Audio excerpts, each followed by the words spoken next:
6-year-old Emma Sullivan froze mid-step, her small hand still outstretched toward the whimpering German Shepherd puppy tangled in barbed wire.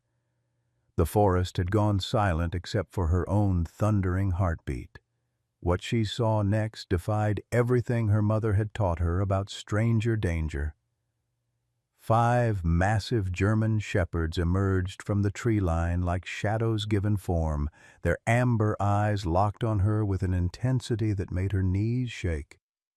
The largest, a female with battle scars across her muzzle, stepped forward, head low, muscles coiled. Dorothy Henderson's coffee mug shattered against her kitchen floor as she witnessed the scene through her window. "Dear God," she whispered, remembering her own granddaughter who would have been Emma's age. "Not again." Emma's voice cracked as she clutched the injured puppy closer. "Please don't hurt us."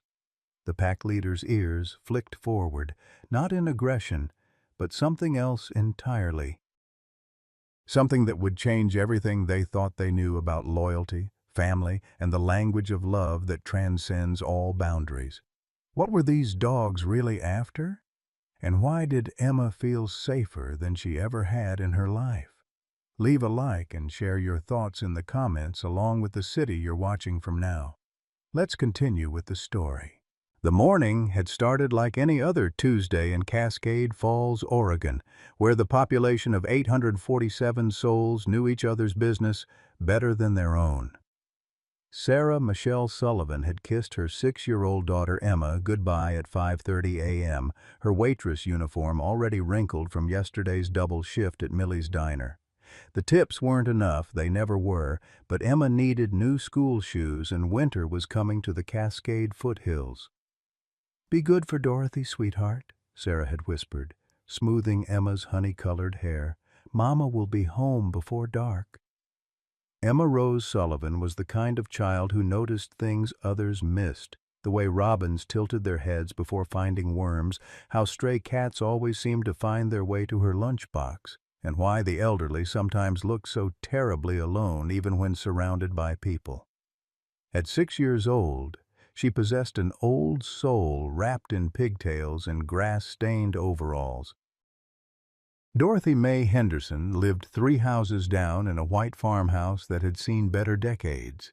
At 78, she moved with the careful grace of someone whose body remembered being strong. Her husband Harold had been gone 5 years now, leaving behind an empty chair at the breakfast table and a silence that pressed against the walls like fog. The framed photographs lining her mantelpiece told stories of a life well lived. Harold in his army uniform, their wedding day, holidays with children who now lived states away and called twice a year if she was lucky. "Back in my day, neighbors meant something," Dorothy often muttered while watching Emma play in her backyard.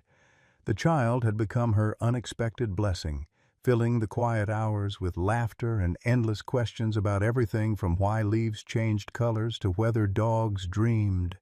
Emma spent most afternoons at Dorothy's house, an arrangement born of necessity but nurtured by genuine affection.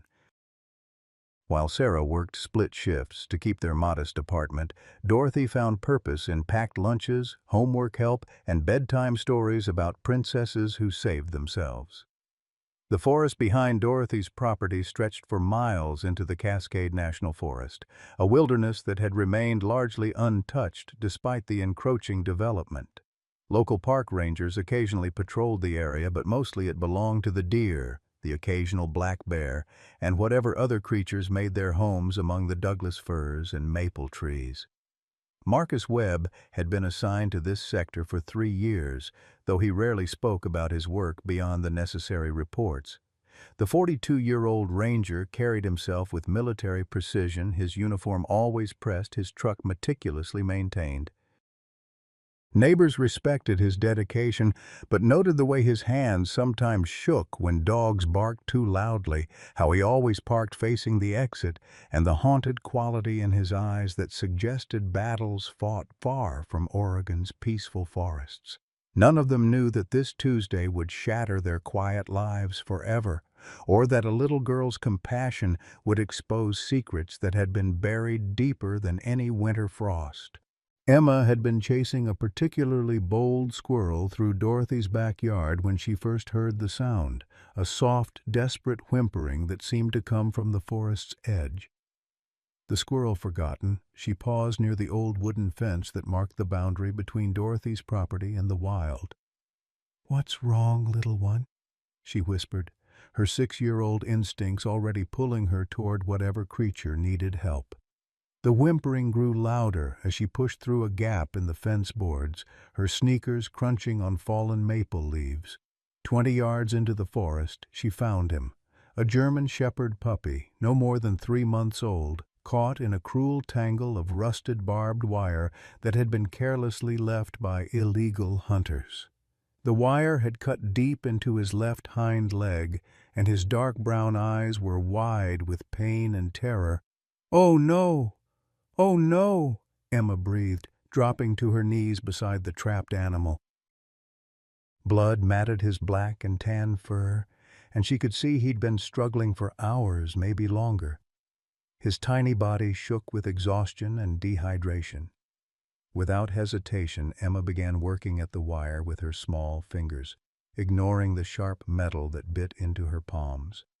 "It's okay, baby," she murmured, the same tone Dorothy used when Emma scraped her knees. "I'm going to help you. I promise."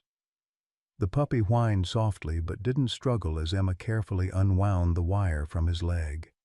Her heart broke, seeing the deep cuts, but she remembered what Dorothy had taught her about injured animals. Stay calm, move slowly, and let them know you're a friend. "There we go," she said as the last piece of wire came free. The puppy immediately tried to stand but collapsed, his injured leg unable to bear weight. Emma pulled off her favorite flannel shirt, leaving her in just a tank top, and gently wrapped the wounded leg. From Dorothy's kitchen window, the elderly woman had been keeping one eye on Emma's play and another on the apple pie in the oven. When she saw the child disappear into the forest, her maternal instincts kicked in despite her creaking joints. "Emma Rose Sullivan," Dorothy called, making her way outside with more speed than she'd managed in months. "You know better than to wander off without—" She stopped mid-sentence when she saw Emma kneeling in the forest, cradling a bloodied puppy against her chest. But it wasn't just the sight of the injured animal that made Dorothy's blood run cold. It was the recognition that flickered in her trained eye.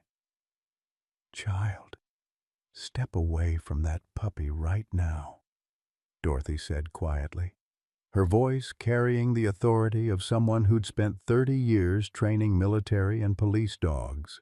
She'd seen those markings before, that particular coloring and build. This wasn't just any stray puppy. "But Dorothy, he's hurt bad," Emma protested, tears streaming down her dirt-smudged cheeks. "Someone left mean wire in the woods and it cut him all up. I have to help him." Dorothy's experienced gaze took in the scene, the illegal snare, the puppy's obvious training collar tan line around his neck, the way he held himself despite his injuries. This was a working dog puppy, probably from military or police breeding lines, which meant his family was likely nearby, and German shepherds were notoriously protective of their young. "Emma, honey, listen to me very carefully," Dorothy said, moving closer but keeping her movements calm and non-threatening. "That puppy's mama and daddy are probably looking for him. We need to be very gentle and very smart about this." But Emma was already lost in her mission of mercy. She'd taken the water bottle from her backpack and was helping the puppy drink in tiny sips. The animal's tail gave a weak wag, and he licked her hand with a pink tongue. "See?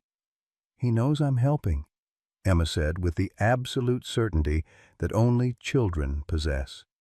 "He's not scared of me anymore." Dorothy felt her chest tighten as she heard it, a low howl echoing through the forest, answered by another, then another. The pack was calling, searching for their missing member. Her trained ear caught the disciplined spacing of the calls, the organized pattern that spoke of military precision rather than wild chaos. "Emma, we need to go inside right now," Dorothy said, urgency creeping into her voice. But it was too late. The howling stopped abruptly, replaced by an ominous silence that made every hair on Dorothy's arms stand up. She knew that silence. It was the moment when a search became a hunt, when protectors became predators to anyone threatening their family. Emma looked up from the puppy, her innocent blue eyes wide with confusion. "Dorothy, why do you look so scared?" The answer came not in words, but in the soft snap of twigs and the whisper of fur against bark as shapes began moving through the trees, circling them with the patience of creatures who understood both strategy and loyalty. The first German shepherd materialized from behind a massive Douglas fir like smoke given form. Then another appeared to the left and another to the right until Emma and Dorothy found themselves at the center of a loose circle formed by 5 magnificent battle-scarred dogs. Each animal was easily twice Emma's weight, their amber eyes intelligent and assessing. Emma's breath caught in her throat, but not from fear. Something deep in her 6-year-old heart recognized what Dorothy's trained eye had already seen. These weren't wild animals driven by hunger or territorial aggression. Their ears were forward, not pinned back. Their tails held steady, not tucked or bristling. Most telling of all, they moved with the coordinated precision of a unit that had worked together for years. The largest of the pack, a female with distinctive white markings across her chest and a jagged scar running from her left ear to her muzzle, stepped forward. Her massive head lowered as she approached Emma, who still clutched the injured puppy against her chest. "Easy, girl," Dorothy whispered, her voice carrying the calm authority she'd used with countless military dogs. "We're not a threat to your baby." The alpha female, Dorothy mentally labeled her Duchess for the regal way she carried herself, stopped 3 feet from Emma and did something extraordinary. Instead of baring her teeth or growling, she tilted her head and whined softly, the same concerned sound a mother makes when checking on her child. Emma, with the fearless intuition that adults lose somewhere along the way, understood immediately. "You're his mama, aren't you?" she said softly, loosening her grip on the puppy. "I'm sorry he got hurt. The mean wire caught him, but I got him free." As if responding to her words, the puppy lifted his head and made a small, yipping sound. Duchess's entire body language changed, muscles relaxing, ears perking forward, a soft rumbling in her chest that Dorothy recognized as the contentment sound shepherds made when reunited with their pack. But Duchess didn't immediately take her puppy. Instead, she stepped even closer to Emma, so close that her warm breath ruffled the child's blonde hair. For a moment that seemed to stretch into eternity, the scarred dog studied Emma's face with an intensity that made Dorothy hold her breath. Then Duchess did something that would haunt Dorothy's dreams and warm her heart in equal measure. She gently licked Emma's forehead, the same grooming behavior she would show to a beloved pack member. "She's saying thank you," Emma whispered in wonder, her fear completely evaporated. "She knows I helped her baby." The other 4 dogs, a grizzled male with a distinctive limp that spoke of old wounds, 2 younger males who flanked the group like sentries, and another scarred female who kept glancing toward the forest as if watching for threats, began to relax their formation. The injured puppy, sensing his family's presence, began to squirm in Emma's arms. "I think you want your mama now," Emma said gently, lowering herself to the ground and placing the wrapped puppy in front of Duchess. "But you need medicine for your leg. Dorothy knows about hurt animals. She used to help lots of dogs." Dorothy's heart clenched as she watched the reunion. Duchess nuzzled her injured offspring thoroughly, checking each wound with the expertise of a field medic. The other pack members formed a protective semicircle, their eyes never stopping their sweep of the surrounding forest. That's when Dorothy noticed what had been nagging at her subconscious. The radio collar tan line around each dog's neck, the way they automatically maintained visual contact with each other, the tactical spacing that spoke of extensive training. These weren't abandoned pets or feral dogs. These were working animals, probably military or law enforcement, and they were very much still on duty. "Emma, sweetheart," Dorothy said carefully, "I think these dogs have a very special job. Look how they stand, how they watch everything. They're protecting something." Before Emma could respond, the sound of a diesel engine echoed through the forest. The pack's reaction was immediate and telling. Ears snapped to attention, bodies shifted into alert postures, and the grizzled male issued a low warning growl that had nothing to do with Emma or Dorothy, and everything to do with whatever was approaching through the trees. Marcus Webb's Forest Service truck appeared through the gaps in the foliage, bouncing over roots and fallen branches. Even from a distance, Dorothy could see the rigid set of his shoulders, the way his hands gripped the steering wheel with white knuckles. The truck's radio crackled with dispatch chatter about reports of aggressive canines and potential public safety threat.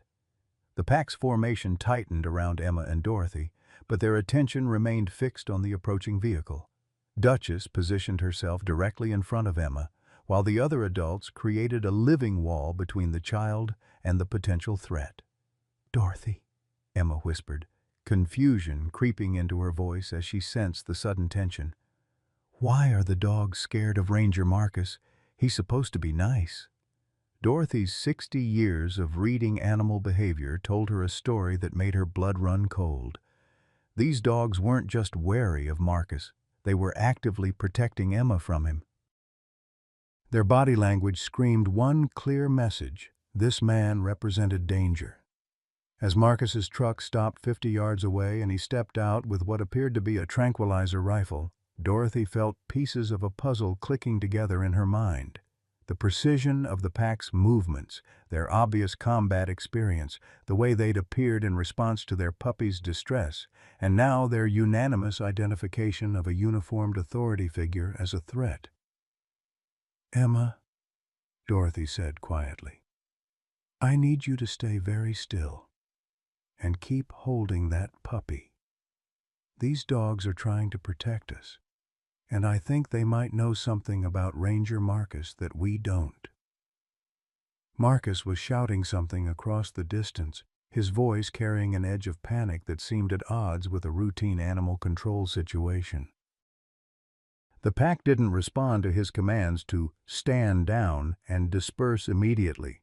Instead, they held their ground with the discipline of soldiers who knew the difference between lawful orders and unlawful threats.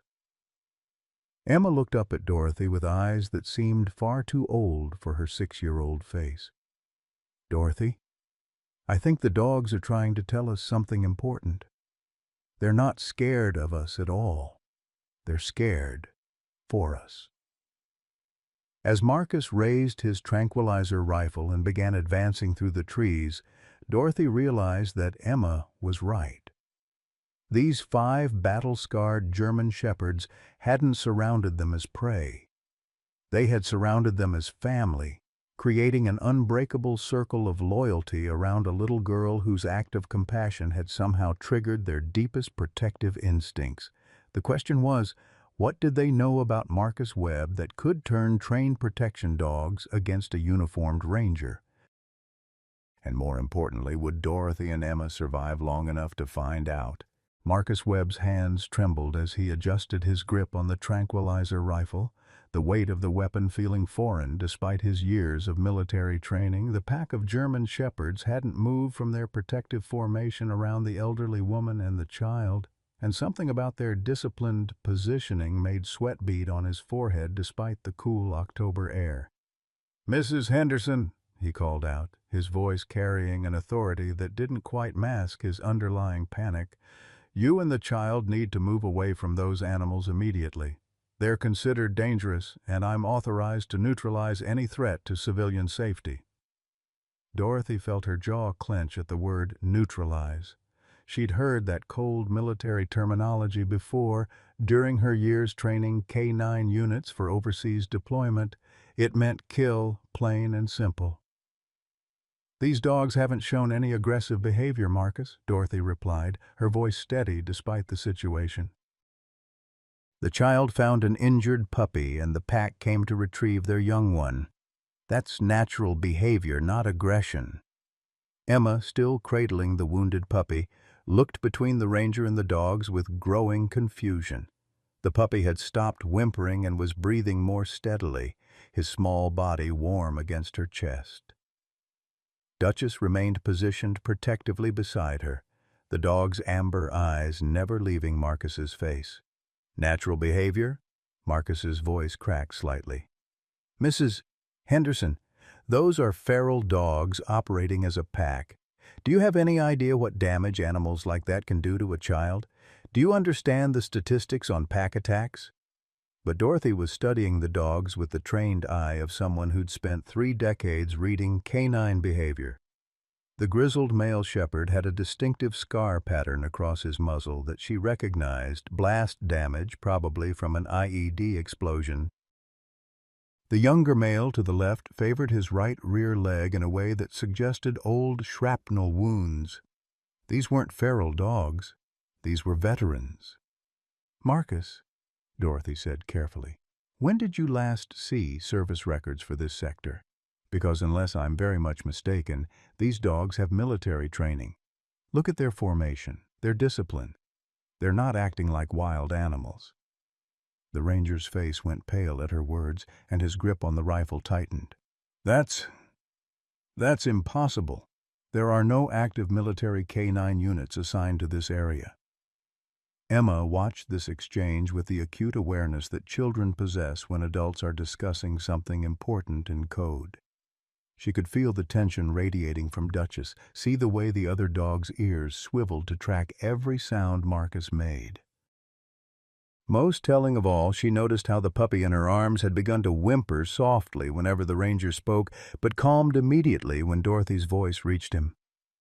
"Duchess," Emma whispered to the alpha female, using the name that had popped into her head the moment she'd seen the dog's regal bearing.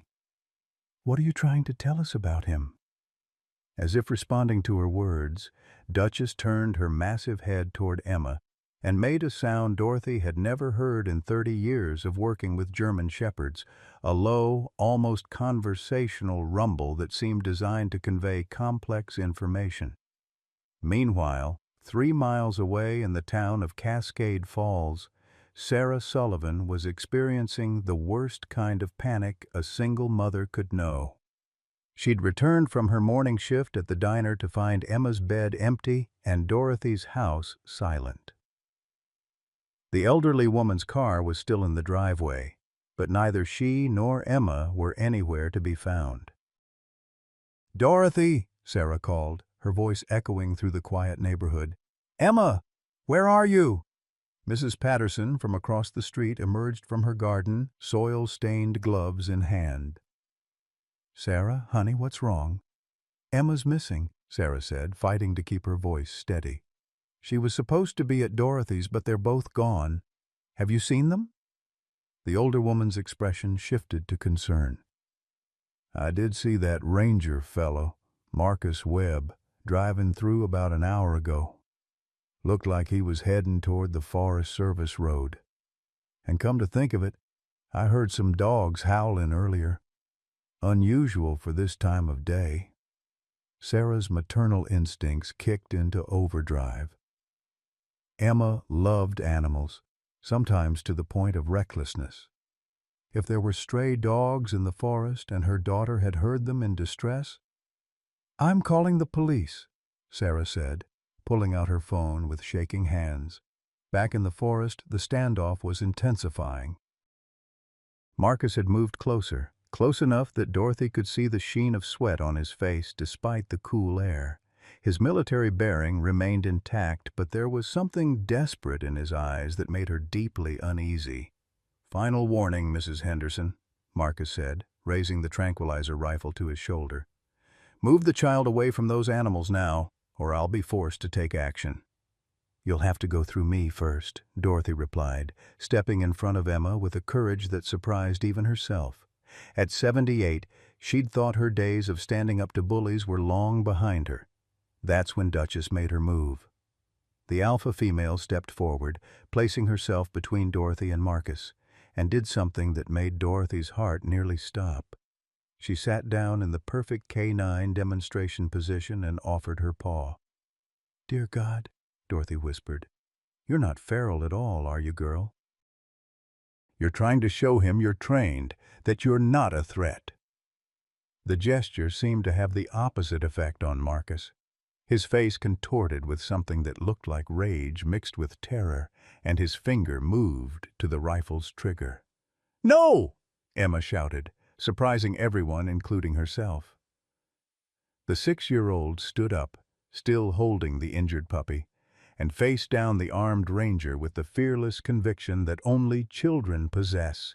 "You can't hurt them. They're good dogs. They saved their baby and they're trying to protect us. Emma Rose Sullivan, you get away from those animals this instant." The voice came from behind Marcus, sharp with maternal panic and fury. Sarah had arrived, having followed the sound of voices through the forest. She took in the scene, her daughter surrounded by 5 large dogs, an elderly woman standing protectively beside her, and a ranger with a rifle pointed in their direction. "What in God's name is going on here?" Sarah demanded, her maternal instincts overriding any fear she might have felt. Marcus swung around, momentarily startled by the new arrival. "Ma'am, you need to stay back. We have a dangerous animal situation here." "The only dangerous thing I see is a man pointing a gun toward my daughter," Sarah snapped, moving around Marcus to get closer to Emma. But as Sarah approached, something remarkable happened. The pack formation shifted to include her. The younger male shepherd, the one Emma had mentally named Scout, moved to position himself between Sarah and Marcus, while the scarred female took up a protective stance that encompassed all 3 humans. "They're protecting us," Emma said with absolute certainty. "All of us. Duchess knows you're my mama, and now they're protecting you too." Dorothy watched this expansion of the pack's protective circle with growing understanding. These dogs weren't just trained, they were specifically trained to identify and protect civilians. The way they'd immediately included Sarah in their defensive formation suggested specialized training in population protection, the kind used by military working dogs in civilian areas. "Marcus," Dorothy said slowly, "these dogs are reading the situation completely differently than you are. They see you as the threat, not us. In 30 years of training canine units, I've never seen dogs react to legitimate authority with this kind of unified defensive behavior unless—" She paused, the pieces of the puzzle suddenly clicking into place. The dog's obvious military training, their coordinated responses, their automatic protection of civilians, and most telling of all, their unified identification of a uniformed authority figure as a threat. "Unless what?" Sarah asked, keeping one eye on Marcus and his rifle. "Unless they've been trained to recognize the difference between lawful authority and people who abuse positions of power," Dorothy finished quietly. Marcus's face went from pale to flushed, and his hands began shaking more noticeably. You don't know what you're talking about, old woman. These are dangerous animals, and I have a job to do." But Emma, with the intuitive wisdom that adults often dismiss, had noticed something else. The injured puppy in her arms had begun to whimper and tremble every time Marcus spoke, but calmed immediately when the women talked. Animals, she knew from Dorothy's teachings, were often the best judges of character. "Mama," Emma said quietly, "I think the dogs are trying to warn us about something." "They're not scared of us at all. They're scared for us." As if to emphasize her point, Duchess rose from her demonstration position and took several steps toward Marcus, her head high and ears forward, in what Dorothy recognized as a challenge posture. The other dogs followed suit, maintaining their protective formation but shifting from defensive to actively confrontational. For the first time since the standoff began, Marcus Webb took a step backward. The forest fell silent except for the soft whimpering of the injured puppy and the distant sound of sirens growing steadily closer. Someone, probably Mrs. Patterson, had called for backup. But as the sound of approaching help reached them, Dorothy realized that the real question wasn't whether they'd be rescued from the dogs. The question was whether they'd survive whatever had made 5 highly trained military dogs unanimously decide that a forest ranger posed a deadly threat to innocent civilians. The sound of sirens grew louder, echoing through the forest like a countdown to disaster. Marcus Webb's face had taken on a grayish pallor, and sweat now dripped openly from his brow despite the October chill. The tranquilizer rifle in his hands wavered as his trembling intensified. "This ends now," Marcus said, his voice cracking with desperation. "I won't let history repeat itself. Not again."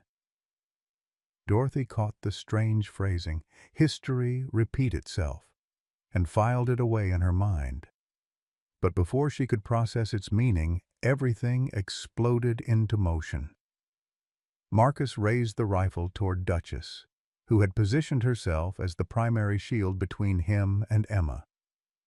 The alpha female didn't flinch, didn't growl, didn't show any of the aggressive behaviors that would justify his actions. She simply stood her ground with the calm dignity of a soldier prepared to die for her mission. "No!" Emma screamed, clutching the injured puppy tighter. "Don't hurt her." That's when Dorothy's 78-year-old body did something it hadn't done in decades. It moved with the speed of absolute necessity. She threw herself between Marcus and the dogs just as his finger tightened on the trigger. The tranquilizer dart meant for Duchess struck Dorothy square in the shoulder. The elderly woman gasped, her knees buckling as the powerful sedative designed for a 90-pound dog hit her frail system like a sledgehammer. "Dorothy!" Sarah screamed, rushing toward the collapsing woman. But Dorothy's sacrifice triggered something in the pack that Marcus clearly hadn't anticipated. Instead of scattering or attacking, the 5 German shepherds moved with the precision of a special operations unit. The grizzled male, Ranger, as Emma had named him, immediately positioned himself over Dorothy's fallen form, creating a living shield. Scout and the scarred female flanked Sarah and Emma, while the 4th male began circling Marcus with the patient intensity of a predator who had found his target. Duchess, meanwhile, did something that would be talked about in animal behavior circles for years to come.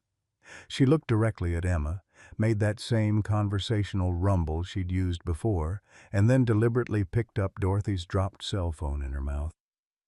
"She's trying to help," Emma whispered in amazement. "She knows Dorothy needs the doctor people." Marcus was backing away now, his rifle swinging wildly between targets. The careful authority he'd projected earlier had crumbled entirely, replaced by something that looked disturbingly like panic-induced psychosis. "You don't understand," he babbled, his voice rising to near hysteria. "They're killers, all of them. I've seen what dogs like this can do." The screaming, the blood. Oh God, the blood was everywhere.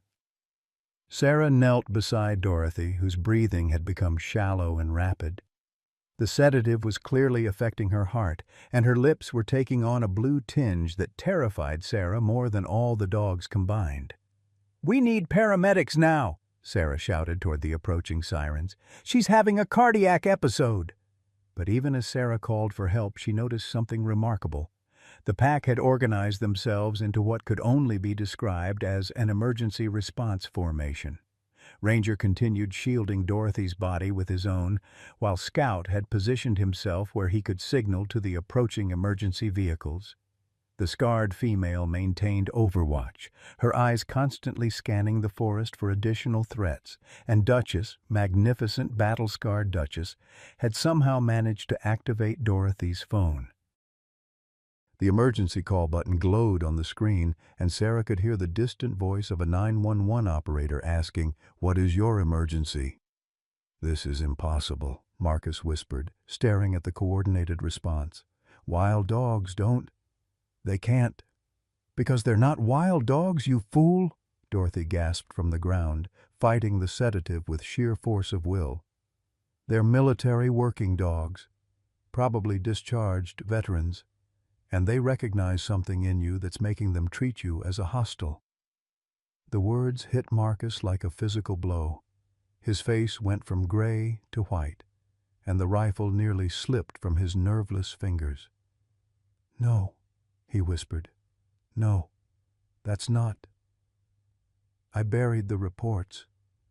No one was supposed to know." Emma, still clutching the injured puppy, watched this exchange with the keen perception that adults often underestimate in children. She could see the way Marcus's hands shook, how his eyes darted around like a trapped animal, and most telling of all, how the puppy in her arms whimpered with terror whenever the ranger's voice rose. "Mama," Emma said quietly, "I think Ranger Marcus did something really bad to dogs before. That's why they're all scared of him." Before Sarah could respond, the first police cruiser burst through the forest clearing, followed immediately by an ambulance. But instead of bringing relief, the arrival of official backup seemed to push Marcus over some invisible edge. "They'll ruin everything," he muttered, raising the rifle again. "Just like before. Questions, investigations, people digging where they shouldn't dig." Officer Jenny Martinez emerged from the lead cruiser, her hand resting on her service weapon as she assessed the scene. What she saw defied every protocol in her training manual. An elderly woman on the ground, clearly in medical distress, a mother and child surrounded by 5 large dogs who appeared to be protecting rather than threatening them, and a forest ranger with a rifle who seemed to be having some sort of breakdown. "Marcus, I need you to lower your weapon," Officer Martinez called out, her voice carrying the calm authority of someone accustomed to de-escalating dangerous situations. "You don't understand, Jenny," Marcus replied, his voice taking on an eerie, sing-song quality. "The dogs are the problem. They're always the problem. Just like in Afghanistan. Just like with the family." Dorothy, fighting through the haze of sedation, felt her blood turn to ice at those words. In her 30 years of working with military K-9 units, she'd encountered every type of handler, the dedicated, the ambitious, the burned out, and occasionally the dangerous ones who saw the dogs as weapons rather than partners. "What family, Marcus?" Officer Martinez asked, though something in her tone suggested she already knew more than she was letting on. "The camping family," Marcus whispered, his eyes now completely unfocused. "It was dark, and I heard noises, dogs barking, people shouting. I thought it was an attack just like in Kandahar, so I did what I was trained to do. I eliminated the threat." Sarah felt her heart stop. Emma was still listening, still processing every word with that terrible clarity children possess. "You shot people?" Emma asked, her small voice cutting through the tension like a blade. "You shot people and you thought it was dogs?" Marcus's head snapped toward Emma, and for a moment his eyes focused with terrible clarity. "It was supposed to be dogs," he said. "It was supposed to be an animal attack, but it was a family. A father, a mother, 2 kids, and their dog, their stupid, loyal dog, tried to protect them even after—" He didn't finish the sentence, but he didn't need to. The pieces of the puzzle that had been floating in Dorothy's sedated mind suddenly clicked together with horrifying clarity. These 5 German shepherds weren't just military veterans. They were witnesses. They had been there, in the forest, when Marcus Webb committed murder and tried to cover it up by making it look like an animal attack. And now, seeing him with another family, another child, their training and their trauma had combined into an unshakable determination to prevent history from repeating itself. Duchess confirmed Dorothy's realization by doing something that made every human present step back in amazement. The alpha female walked deliberately to Marcus, sat down in front of him, and began to howl. Not the wild call of a feral animal, but the precise, controlled alert howl that military dogs use to signal the discovery of enemy personnel. One by one, the other 4 dogs joined the howl, creating a sound that echoed through the forest like a judgment from beyond. It was the sound of witnesses finally able to testify, of justice delayed but not denied. Marcus Webb looked around at the circle of humans and dogs, all staring at him with various degrees of understanding and horror, and finally lowered his rifle. "I can't do it again," he whispered. "I can't kill the witnesses again." As EMTs rushed to Dorothy's side and Officer Martinez began reading Marcus his rights, Emma looked down at the injured puppy in her arms. The little dog had stopped whimpering and was looking up at her with eyes that seemed far too wise for such a young creature. "It's okay now, baby," Emma whispered. "The bad man can't hurt anyone anymore. Your family made sure of that."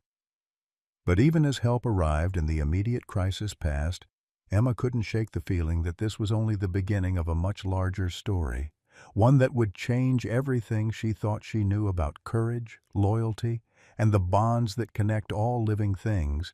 The ambulance doors slammed shut with a finality that echoed through Emma's 6-year-old heart like the sound of breaking glass.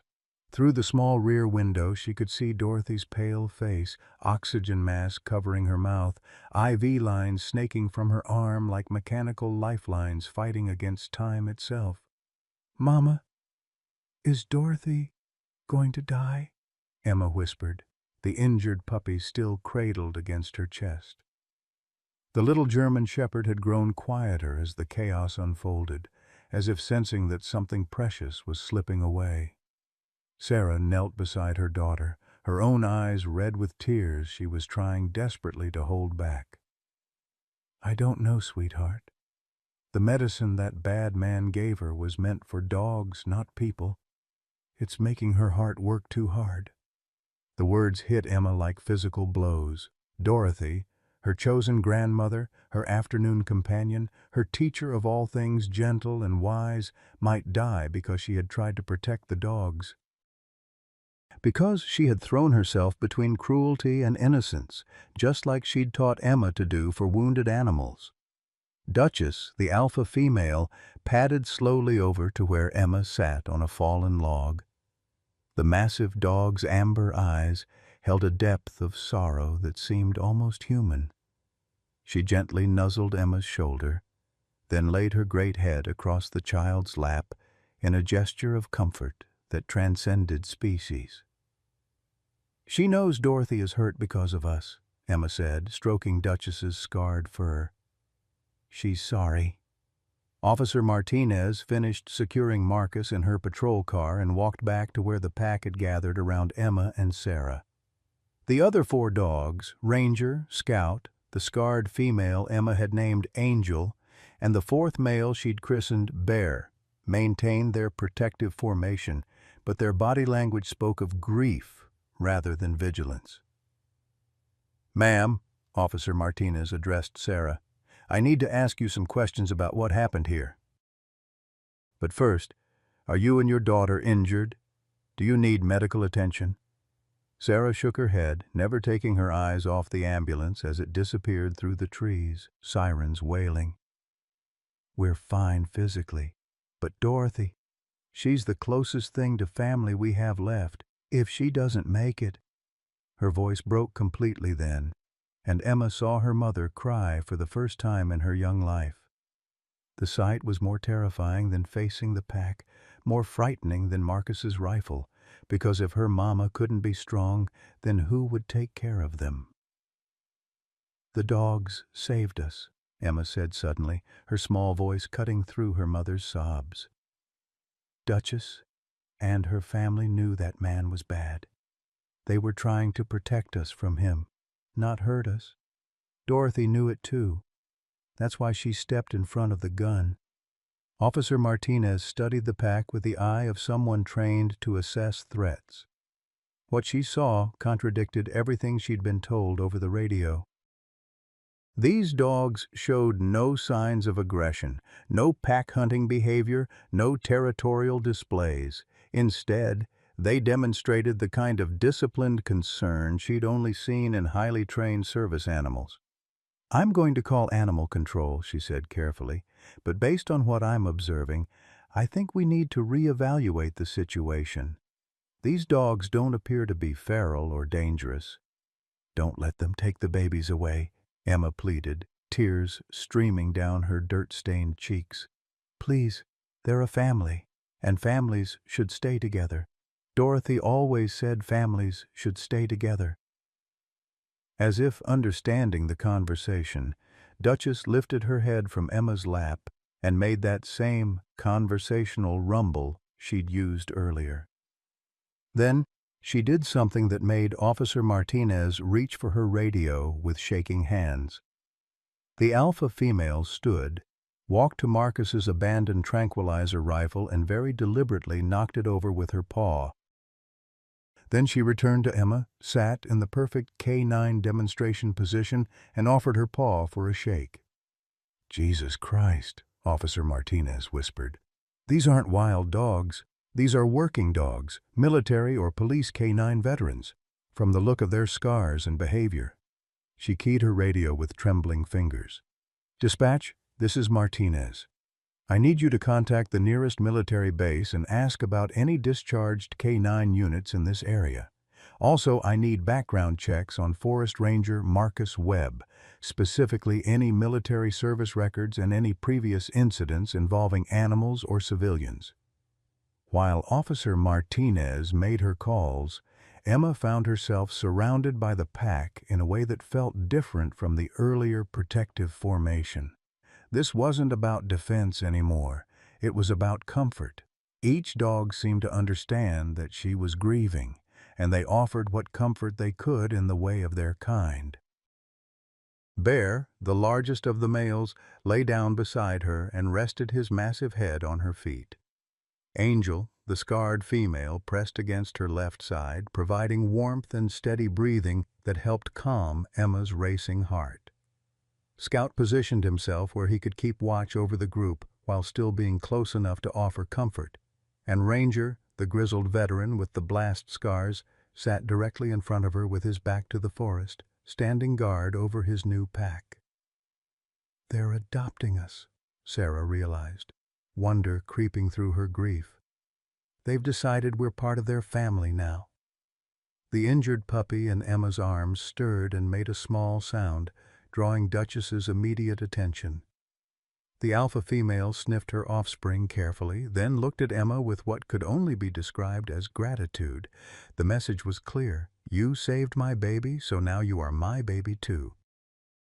"Mama," Emma said quietly, "Dorothy taught me that sometimes families aren't just the people you're born to. Sometimes they're the people who choose to love you and protect you, even when it's hard or scary or dangerous."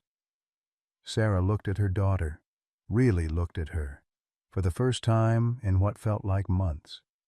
When had Emma grown so wise? When had her little girl learned to read the hearts of both humans and animals with such clarity? "You're right, sweetheart," Sarah whispered, pulling Emma close. "Dorothy chose us, didn't she? And now these beautiful dogs have chosen us too." Officer Martinez returned from her radio calls with a grim expression. "The military base confirms they had a K9 unit discharged 6 months ago after their handler was killed in action. 5 German Shepherds, all combat veterans with PTSD, were supposed to be rehomed but disappeared from the transport vehicle during a stop in this area." She paused, consulting her notes. "As for Marcus Webb, his record is complicated. He served 3 tours in Afghanistan as a K9 handler before suffering what was classified as a psychological break following an incident where he allegedly opened fire on a group of civilians he mistook for enemy combatants. He was discharged, received counseling, and was cleared for civilian work. But there have been several complaints about his behavior around animals." Sarah felt her blood run cold. So these dogs knew. Somehow they recognized what he was capable of. It appears so. Dogs especially trained military dogs, have long memories for scents and behavioral patterns. If Webb was involved in violence against their kind or against civilians, they would remember. Emma looked up from where she was gently stroking the injured puppy. "Officer Martinez, what's going to happen to Dorothy? And what's going to happen to our dog family?" The policewoman's expression softened as she looked at the child surrounded by 5 massive German shepherds, all of them treating her with the gentle reverence usually reserved for pack leaders or beloved pups. "I don't know about Mrs. Henderson yet, sweetheart. The doctors are doing everything they can. But as for these dogs—" She paused, making a decision that would change everything. "I think they've found their new handler. The question is whether your mother is ready to take on 5 very special veterans who clearly believe their mission is to protect you and your family." Sarah looked around at the pack that had claimed them, at her daughter who sat like a small queen among loyal guardians, and felt something shift in her chest. For the first time since her husband had died 3 years ago, she didn't feel alone in the world. But even as hope began to stir in her heart, the sound of another ambulance siren in the distance reminded them all that Dorothy was fighting for her life in a hospital room, and that their newfound family might be built on the foundation of terrible loss. The hospital waiting room smelled of disinfectant and despair, its fluorescent lights casting a harsh glare over plastic chairs that had witnessed countless vigils. Sarah sat with Emma curled against her side, both of them staring at the double doors marked Cardiac Intensive Care Unit, as if their combined will could somehow pull Dorothy back from the brink. Outside in the hospital parking lot, the 5 German shepherds maintained their own vigil. Hospital policy prevented them from entering, but they had arranged themselves in a perfect semicircle facing the building, as motionless as bronze statues except for their ears, which swiveled constantly to track every sound that might indicate news about the woman who had sacrificed herself for their safety. "It's been 4 hours," Sarah whispered, checking her phone for what felt like the 100th time. "Why won't anyone tell us anything?" Emma clutched the small stuffed dog the hospital volunteers had given her, a poor substitute for the injured puppy who was currently being treated by the emergency veterinarian 3 blocks away. The separation from both Dorothy and the pack felt like being torn in half, but the hospital's strict no animals policy left no alternative.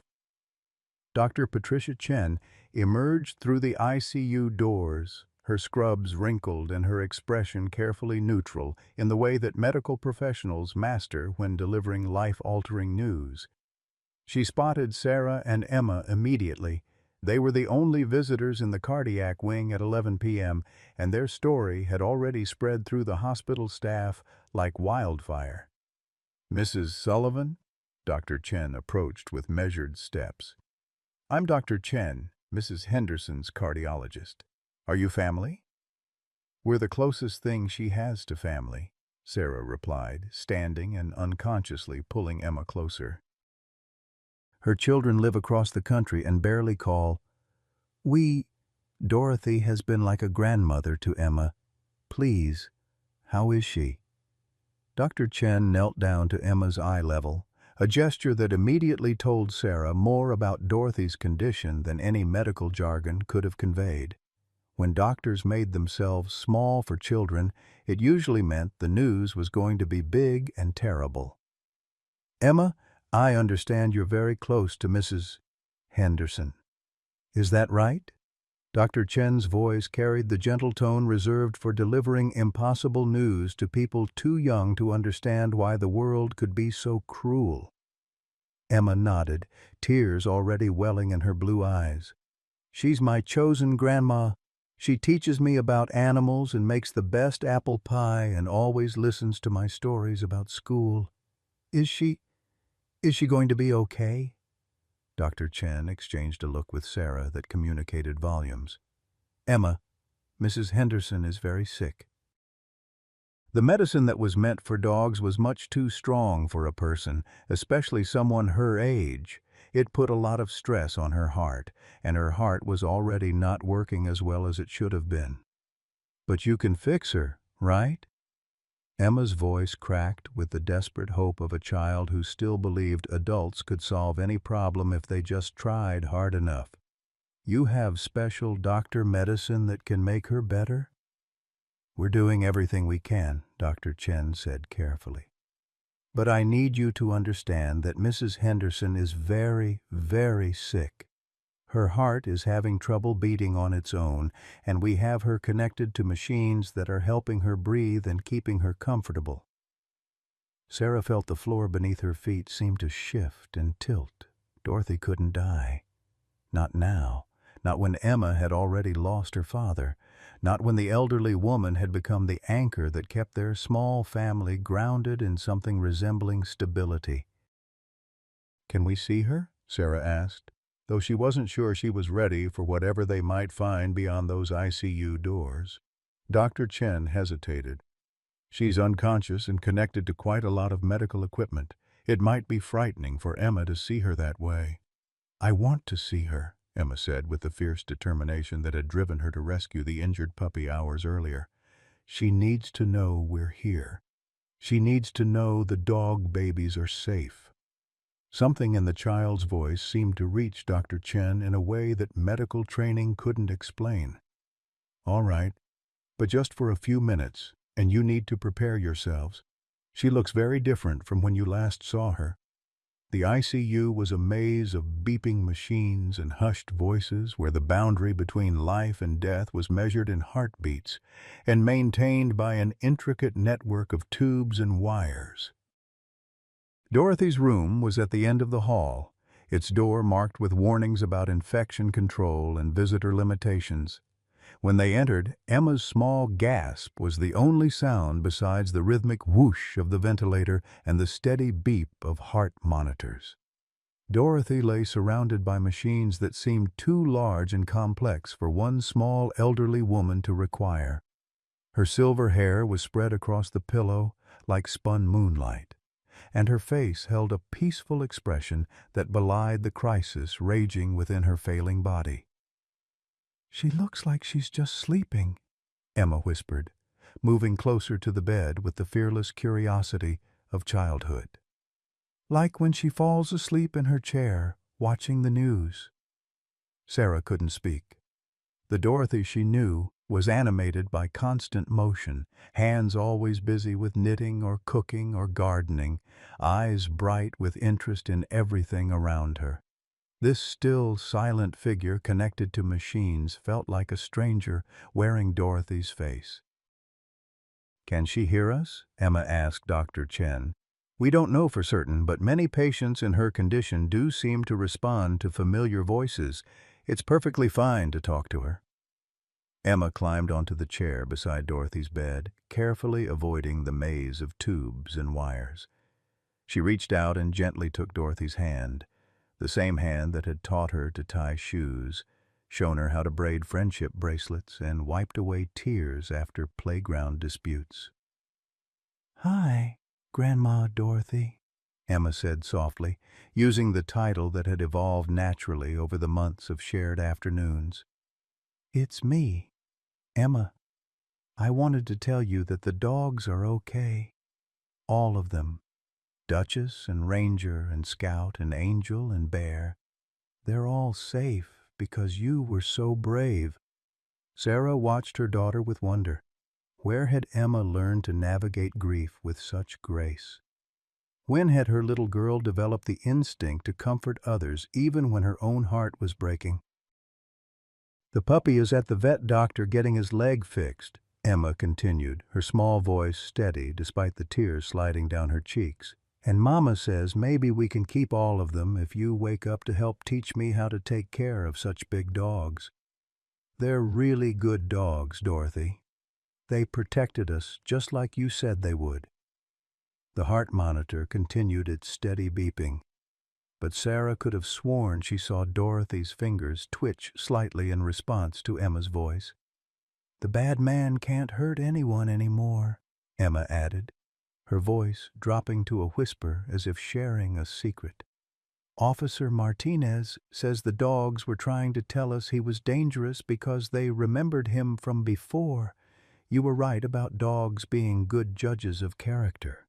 Dr. Chen, who had been checking Dorothy's chart, looked up with surprise. Her heart rate has increased slightly since you started talking to her. That's actually a positive sign. It suggests she's processing familiar sounds and voices. Emma brightened at this news. See, Dorothy, you are listening. I knew you were just resting, waiting for us to tell you everything was okay.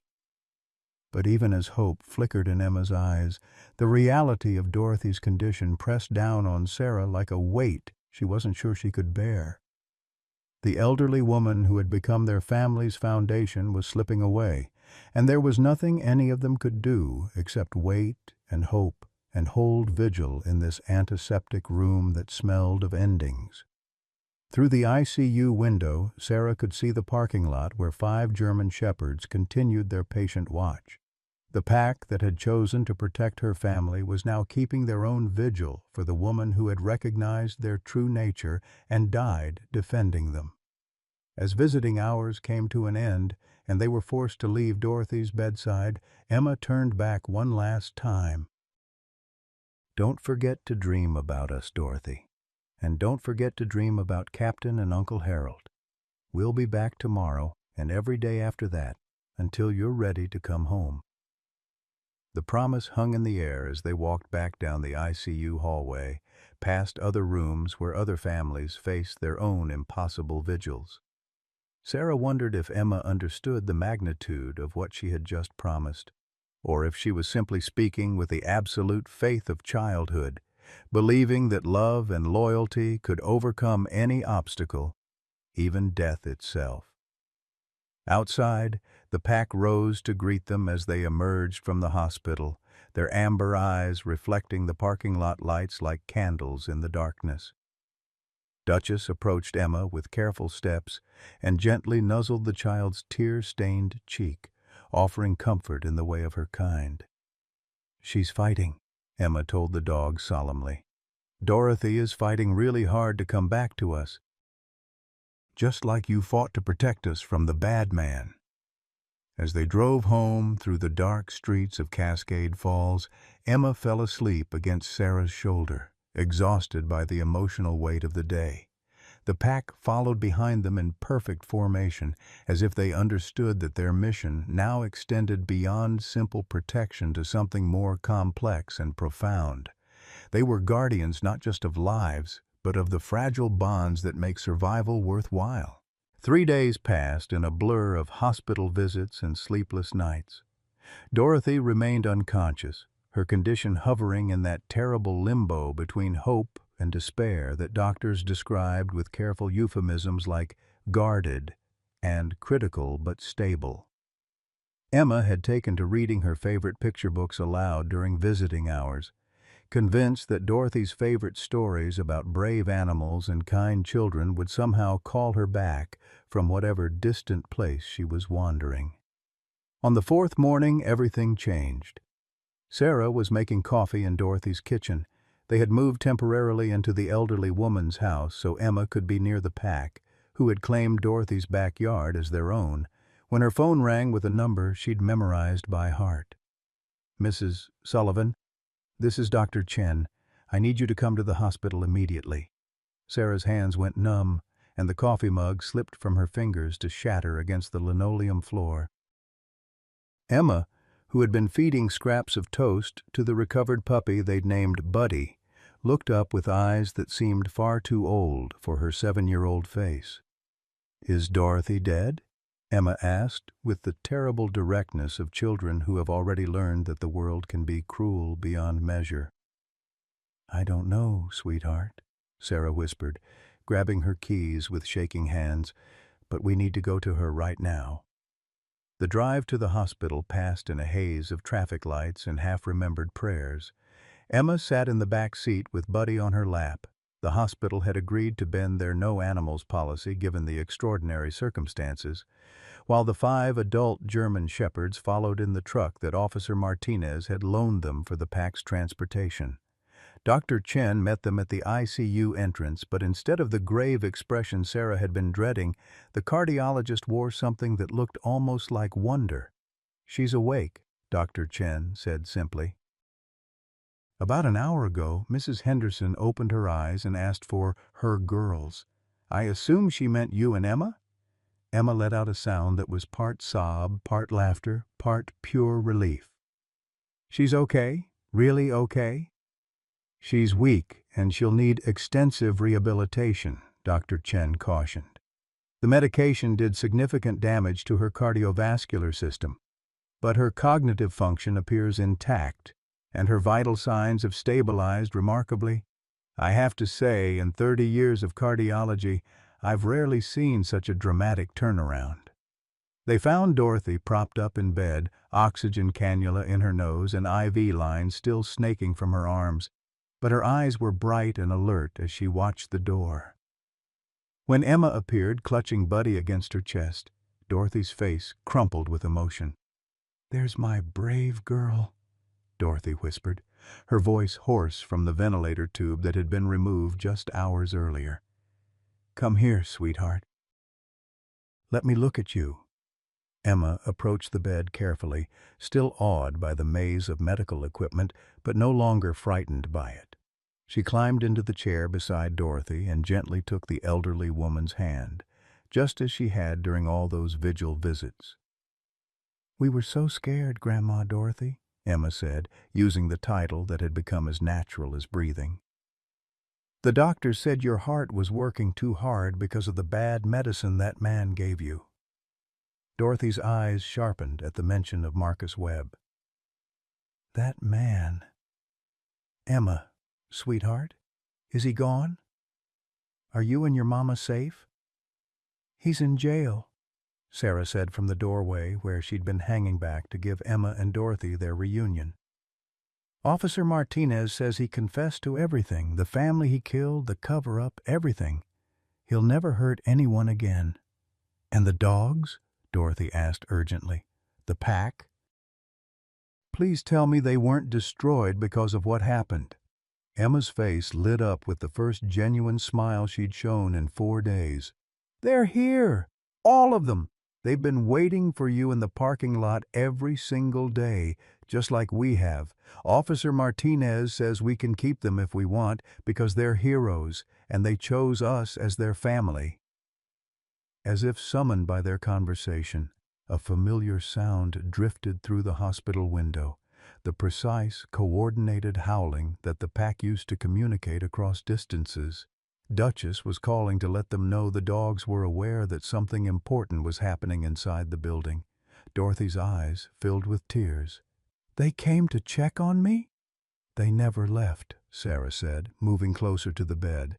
"Dorothy, I don't think you understand what you did. When you stepped in front of that rifle to protect the dogs, you saved more than just animals.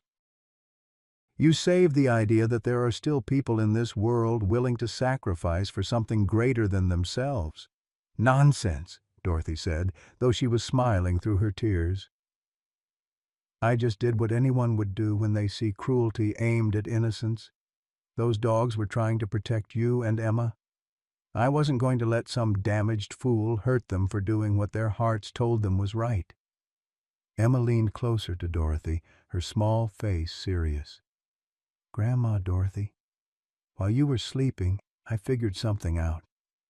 The dogs didn't just choose us because we helped Buddy. They chose us because we're all broken in some way, and broken things understand each other better than perfect things do." The profound wisdom in Emma's words struck both adults silent. Here was a 7-year-old child articulating something about family, loyalty, and healing that most people spent lifetimes trying to understand. "What do you mean, sweetheart?" Dorothy asked gently. "Well, you're sad because Uncle Harold died and your real family lives far away. Mama's sad because Daddy died and she has to work so hard to take care of us. I'm sad because sometimes I feel different from other kids, like I understand animals better than people. And the dogs are sad because their soldier person died and they didn't have a family anymore." Emma paused, stroking Buddy's soft fur as she organized her thoughts with the careful precision of someone much older. "But when we all came together, the sad parts didn't go away exactly, but they got smaller. Like how a candle doesn't lose any light when you use it to light another candle. The love just gets bigger instead of smaller." Dorothy reached out with her free hand to cup Emma's cheek. "Where did you learn to be so wise, little one?" "From you," Emma said simply. "You taught me that families aren't just the people you're born to. They're the people who choose to love you even when it's hard. And sometimes they're not even people at all." Through the window they could see the pack in the parking lot, their formation now relaxed rather than vigilant. Somehow they understood that the crisis had passed, that their chosen human family was intact and healing. Dr. Chen appeared in the doorway, tablet in hand. "Mrs. Henderson, I have your discharge paperwork started, though you'll need several weeks of home care and cardiac rehabilitation. Do you have family who can assist with your recovery?" Dorothy looked at Sarah and Emma, at the puppy sleeping peacefully in the child's arms, and at the 5 loyal guardians visible through the window. Her voice was steady and sure when she answered, "Yes, doctor. I have all the family I need." As they prepared to leave the hospital, Emma helped Dorothy into a wheelchair despite the elderly woman's protests that she could walk perfectly well. The reunion in the parking lot was everything Sarah had hoped for and more. 5 massive German shepherds surrounding Dorothy's wheelchair with the careful joy of soldiers welcoming home a beloved commander. Duchess approached first, her amber eyes bright with what could only be described as relief. She gently placed her great head in Dorothy's lap, and the elderly woman buried her fingers in the dog's thick fur. "I'm proud of you, girl," Dorothy whispered. "All of you. You did exactly what you were trained to do. You protected the innocent and stood against those who would do harm. Harold would have loved you." As they loaded into their vehicles for the trip home, Emma turned to look back at the hospital one more time. "Grandma Dorothy, do you think maybe this was all supposed to happen? Like maybe we were all supposed to find each other?" Dorothy considered the question with the seriousness it deserved. "I think, sweetheart, that love has a way of finding us when we need it most, even when it comes in the most unexpected packages." The convoy headed home through the afternoon sunlight. 2 humans, 1 child, 6 dogs, and the kind of family bond that transcends every conventional definition of what families are supposed to look like. 6 months later, Emma's 8th birthday party was unlike anything Cascade Falls had ever seen. The backyard of what everyone now called the Henderson-Sullivan house was filled with laughter, barking, and the kind of joy that comes from a family that has been tested by fire and emerged stronger than ever. Dorothy, now moving with the aid of a decorative walking stick that Emma had painted with tiny paw prints, supervised the festivities from her favorite lawn chair. Her recovery had been slower than anyone had hoped, but more complete than the doctors had dared to predict. The cardiac rehabilitation had strengthened more than just her heart. It had given her a renewed sense of purpose that seemed to add years back to her life. "Grandma Dorothy, watch this," Emma called out from across the yard, where she was demonstrating the advanced commands she'd taught Buddy. The formerly injured puppy, now healthy and growing into his oversized paws, performed a perfect series of sits, stays, and recalls that would have impressed any professional trainer. The 5 adult German shepherds lounged in the shade of the old oak tree, their days of hypervigilance replaced by the contented watchfulness of dogs who knew their family was safe. Duchess still maintained her role as pack leader, but her authority was now tempered with the relaxed confidence of a matriarch whose territory was secure. Sarah emerged from the kitchen carrying Emma's birthday cake, 3 layers of chocolate with vanilla frosting and 8 candles shaped like tiny dogs. Her face glowed with the kind of happiness that had seemed impossible during those dark months of working double shifts and worrying about Emma's future. The insurance settlement for Marcus Webb's conviction had allowed her to quit her second job and enroll in the veterinary assistant program she'd always dreamed about. "Make a wish, birthday girl," Dorothy called out, her voice still carrying traces of the respiratory damage from her ordeal, but strong enough to command attention from both dogs and humans alike. Emma closed her eyes and took a deep breath, surrounded by her chosen family. When she opened them again, her face held the serene expression of someone who already had everything they could wish for. "I wished for this to last forever," she announced, blowing out her candles in one breath, "for all of us to stay together and keep taking care of each other." The wish seemed to resonate through the assembled group. Officer Martinez, who had become a regular visitor since that day in the forest, raised her glass of lemonade in a toast. "To the most unusual family in Oregon, and to the little girl who taught us all what courage really looks like." Dr. Chen, who had driven down from Portland specifically for Emma's party, nodded in agreement. "In all my years of medicine, I've never seen a recovery story quite like Dorothy's. The power of having something or someone to fight for can't be underestimated." As the afternoon wore on, neighbors and friends came to pay their respects to the family that had captured the imagination of the entire community. Mrs. Patterson brought her famous potato salad and stories about how much quieter the neighborhood had become since Marcus Webb's arrest. The veterinarian who had treated Buddy arrived with a certificate officially designating the pack as certified therapy dogs, a designation that would allow them to visit nursing homes and hospitals throughout the region. But perhaps the most meaningful visitor was James Morrison, a Vietnam veteran in his 70s who had heard about the pack through the Veterans Network. He approached Dorothy with the careful respect of one soldier acknowledging another's service. "Ma'am, I wanted to thank you for what you did for these dogs," he said, gesturing toward the pack. "Not many people understand what it means for a military working dog to find purpose after service. These animals saved lives overseas, and you've given them the chance to save lives here at home, too." Dorothy studied the weathered veteran with eyes that had learned to recognize fellow survivors. "They saved us as much as we saved them, Mr. Morrison." That's how real families work. Everyone contributes, everyone benefits. Emma, who had been listening to this exchange with the intense focus she brought to all conversations about her canine family, tugged on James's sleeve. "Mr. Morrison, would you like to meet them properly? Duchess is really good at shaking hands, and Bear gives the best hugs if you're not scared of big dogs." The old veteran's face softened as he knelt down to Emma's level. "I'd be honored to meet your family, young lady.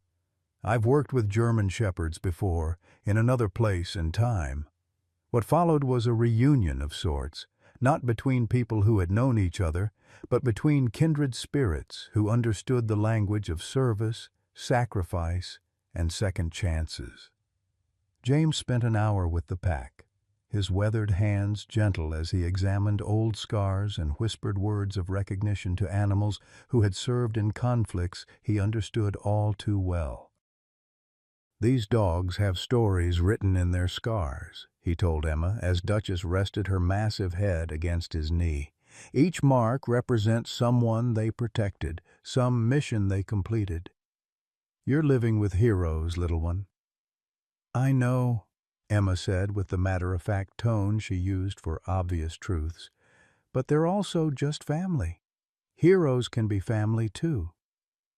As the sun began to set and the party wound down, Dorothy found herself sitting on the back porch with Sarah and Emma, watching the pack settle into their evening routine. Buddy curled up at Emma's feet, while the 5 adults arranged themselves in a loose circle that encompassed the entire human family. "You know," Dorothy said thoughtfully, 6 months ago, I thought my life was essentially over. Harold was gone, my children were scattered across the country, and I was just marking time until my own ending. Sarah reached over and squeezed Dorothy's hand. And now? Now I understand that endings are just beginnings in disguise. That day in the forest when I stepped in front of that rifle, I thought I was sacrificing my remaining years for Emma's future. But what I was really doing was choosing to become part of something larger than myself. Emma, who had been half listening while braiding Buddy's ear fur, looked up with sudden intensity. "Grandma Dorothy, do you think maybe we were all meant to find each other? Like maybe Uncle Harold and the soldier who trained these dogs are somewhere together, making sure their families found each other?" The question hung in the evening air, profound in the way that children's insights often are. Dorothy considered it seriously, as she always did Emma's philosophical observations. "I think, sweetheart, that love doesn't end when people die. It just changes form and finds new ways to work in the world." "Maybe you're right. Maybe Harold and this pack's handler are somewhere comparing notes about their families and making sure we all take care of each other." As if responding to the mention of their lost handler, Duchess raised her head and released a soft howl, not the alert call they had used in the forest, but the mourning song that military dogs sing for fallen comrades. One by one, the other dogs joined in, creating a harmony that seemed to bridge the gap between past and present, loss and hope. Emma stood and walked to the center of the pack circle, where she raised her own voice in a wordless song that somehow complemented the dog's chorus perfectly. Sarah and Dorothy joined hands on the porch, tears streaming down their faces as they witnessed this strange and beautiful communion between species. When the song ended, the silence that followed was filled with peace rather than grief. Emma returned to her seat between the two women who had become her anchors, while the pack settled back into their contented vigilance. "This is what happiness looks like," Emma announced with the certainty of someone who had learned the difference between momentary pleasure and lasting joy. "Not just the fun stuff, but the quiet stuff too. The knowing that everyone you love is safe and that you're exactly where you're supposed to be." Dorothy smiled, remembering her own 8th birthday so many decades ago, when the world had seemed both vast and simple. "You're going to make a wonderful grown-up someday, Emma Rose. But for now, I'm grateful you're still small enough to remind us adults what really matters." As stars began to appear in the darkening sky, the unusual family prepared for another ordinary evening in their extraordinary life together, a testament to the truth that love, loyalty, and second chances can create families more powerful than any traditional bonds of blood or law.